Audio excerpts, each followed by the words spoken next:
গুরুতর অসুস্থ হয়ে হাসপাতালে চিকিৎসাধীন রয়েছেন সুপ্রিম কোর্টের senior advocate barrister Abdur Razzak.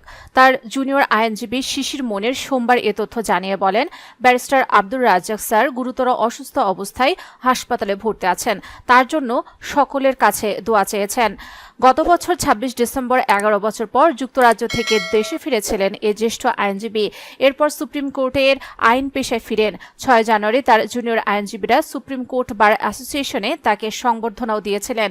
Supreme কোর্টের সিনিয়র অ্যাডভোকেট ও জামায়াতে ইসলামীর সাবেক সহকারী secretary general barrister Abdur Razzaq ২০১৩ সালের ১৮ ডিসেম্বর দেশ ছেড়ে যুক্তরাজ্যে পাড়ি জমান। এর আগে তিনি আন্তর্জাতিক অপরাধ ট্রাইব্যুনালে মানবতা বিরোধী অপরাধের মামলায় জামায়াতে ইসলামীর শীর্ষ নেতাদের আইনজীবী ছিলেন। যুক্তরাজ্যে থাকা অবস্থায় ২০১৯ সালের ১৫ ফেব্রুয়ারি দল থেকে পদত্যাগ করেন তিনি। তখন দলটির আমির শফিকুর রহমান এক বার্তায় বলেছিলেন, তার পদত্যাগে আমরা ব্যথিত ও মর্মাহত। পদত্যাগ করা যে কোনো সদস্যের স্বীকৃত অধিকার। আমরা দোয়া করি তিনি যেখানেই থাকুন ভালো থাকুন, সুস্থ থাকুন।